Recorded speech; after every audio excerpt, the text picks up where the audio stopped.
can't just say the mainstream media are pushing for war because they profit from it without any proof, or it's a conspiracy theory. So let's hope that there is no proof and it is a conspiracy theory.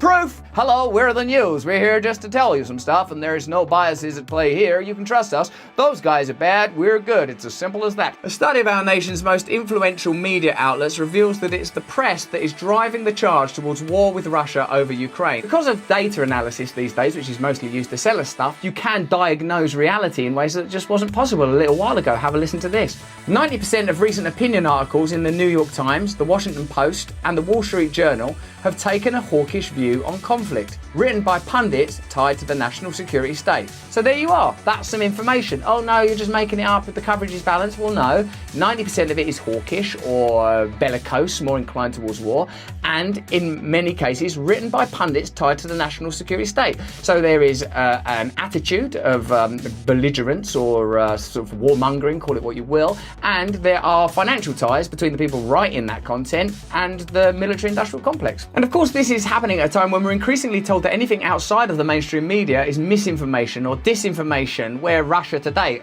with whom I have no alliance, are sort of kicked off the airwaves. Why? Because presumably it's biased. Well, that's a bias. So don't pretend that it's about morality. Just admit straight up, listen, we need to be able to control your consciousness. We need to be able to control your behaviour. We're only going to give you information that is favourable to the outcomes we desire. That's what power does. Opinion columns have overwhelmingly expressed support for sending US weapons and troops to the region. Russia has universally been presented as the aggressor in this dispute, with media glossing over NATO's role in amping tensions while barely mentioning the US collaboration with neo-Nazi elements within the Ukraine ruling coalition. Mint Press conducted a study of three of the most prominent and influential American outlets, the New York Times, the Washington Post, and the Wall Street Journal. Together, these three outlets often set the agenda for the rest of the media and could be said to be a reasonable representation of the corporate media spectrum as a whole.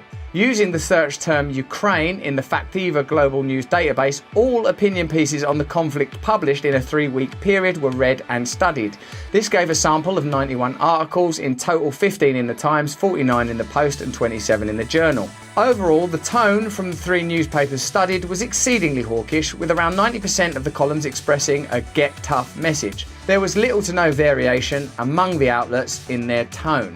The little pushback to the incessant drumbeats for war were few and far between. So when it comes again to something significant like war, there are particular perspectives that are continually presented, and pointing that out does not make you a conspiracy theorist, it just makes you someone who's not a bloody idiot. There was essentially complete unanimity in presenting Russia and not NATO as the aggressor, with 87 of the 91 articles presenting the issue as such. There was overwhelming support for sending in both huge quantities of what the Biden administration has termed lethal aid. Oh my God, the language. Perhaps Orwell's greatest legacy is that he told us that language would become weaponized and used to obscure and create veils of opacity around truth, like that language itself will become a kind of intoxicant. Then you hear a phrase like lethal aid. We gotta give them aid. What is lethal aid? Is it missiles and guns in a war zone? Yeah, but it's aid. Lethal aid sounds like a can of soda that you might give a man on death row. And also deploying American troops in the region, a move that would rapidly escalate the threat of terminal nuclear war. I heard yesterday that when people hear the phrase no-fly zone, they go, yeah, no-fly zone, that's a good thing. But if people say, do you want Russian jets shot out of the sky in order to establish a no-fly zone? People go, bloody hell, that sounds a bit aggressive. Yeah, that's what a no-fly zone means. That means we shoot down Russian jets. You know that image of a mushroom cloud that haunted you throughout your adolescence? Yeah, I remember that guy. Did you like it? No. Do you want it?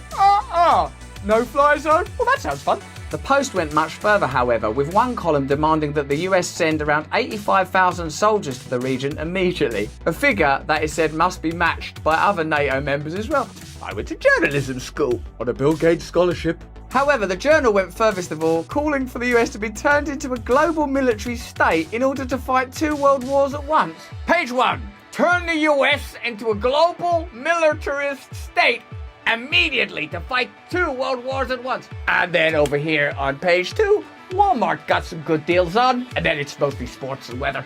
Meanwhile, in the United States, despite the media's saber-rattling, there is limited public appetite for any conflict with Russia. A Rasmussen poll found that only 31% of Americans think US troops should be sent to Ukraine. That statistic shows plainly that the mainstream media don't listen to you. 31% of people, yeah, all right, so that means 69% don't want a war. And what's the mainstream media's response? Yeah, come on, let's have a war. Like every other institution, whether it's apparent democracy or whatever, they don't listen to you. Don't be so childish. That's how come they're winning. Raytheon CEO Greg Hayes said in January, Raytheon's a weapons manufacturer. They send a lot of lethal aid into wedding parties all over the world. I fully expect we're going to see some benefit from the Ukraine crisis. You bet your ass. Raytheon and Northrop Grumman stocks are currently approaching all-time highs. Weapon industry-funded media like Politico is funded by the weapon industry. What kind of reporting are you going to get from them? We believe firmly there should be a war.